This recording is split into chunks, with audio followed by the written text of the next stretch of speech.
Yo, welcome to another YouTube video. I'll be reviewing this album, the Tang Clan, the very first album, called The 36 Chambers.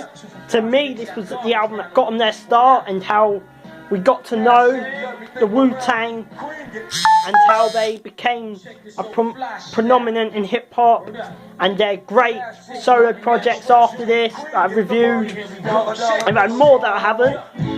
This album, it starts off with Bring the Ruckus, a really aggressive boom bap track with some knowledge lines here and there, talking about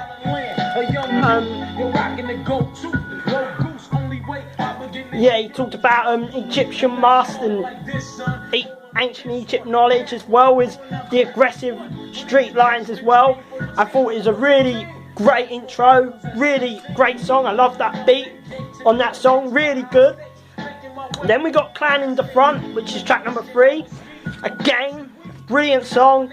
They come in, lay their verses down. They all have a unique style. That's what's good about the Wu-Tang. They all have a different style about them. Ghostface has his style, Raekwon has his, Method Man, the RZA, Jizza. They all have their own uniqueness about them. ODB, even, which I think is the song's about how they're the dominant in hip hop, they're in the front, they're the driving seat, they're the best basically.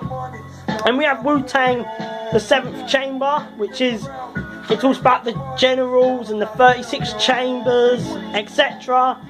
I think it was a really good song. I like that song. Then we have Can It All Be So Simple. This song is a storytelling track. He's talking about how when you're young, you think life is so simple and you wish for a simple life, and when you get older, you find out it's not as difficult. And even when you're a youngster, you find life very difficult, growing up in the inner cities where murders happen every day, and you're wishing that you could have it as good as people with more money and people that grow up in better areas. So that is what I got out of that song, talking about how we wish life can be more simple than their life. You're basically scared for your life every day. That's what I got out of that song.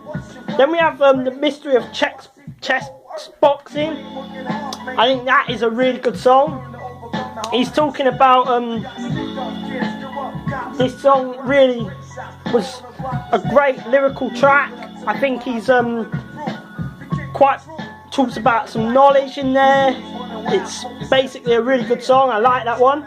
Wu-Tang Ain't Nothing to Fuck With is the next track. Really good, aggressive boom bap beat, more aggressive type lyrics, and they have more of the yelling type in the chorus, which gets you hyped. Well, that was really good. Then we have Kring, great storytelling track, detailing life in the inner cities. He talks about how they lay down their verses and how people will only not really pay attention to their lyrics and just drink a beer, just enjoy hip hop and not really pay much attention to what they're spitting about. They're talking some deep inner city stuff where the crimes go on, talks about drug life, etc., getting caught up in drug deals.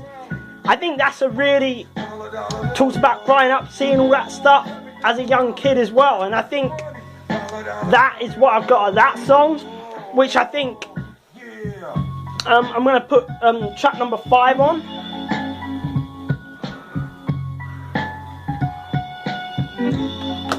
Because that song's coming to an end, so I thought put track number 5. Then we have Method Man, where Method Man just rhymes. It's just Method Man on the track, which I think is a good song. I think it's good to let us get used to Method Man as an MC, etc. And good. Then we have Protect Your Neck, which is another single, which I think has Busta Rhymes on there. Good song, really enjoyed it. Street track again. A lot of this song is street. Then we have Tears, which is about someone crying tears and people getting murdered in the streets and all that. And he talks about relationships that go wrong, I think, on certain verses.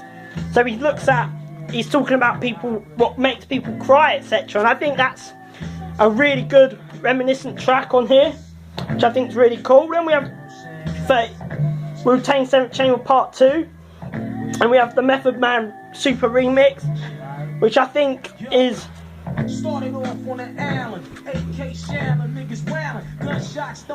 I think to me this album was a good album. I really enjoyed it. Personally, I preferred Wu-Tang Forever, which I think I gave quite a high rating. To me, I'll give this album an 8.5 out of 10. I think it's a really good street hip hop album. Definitely a good album.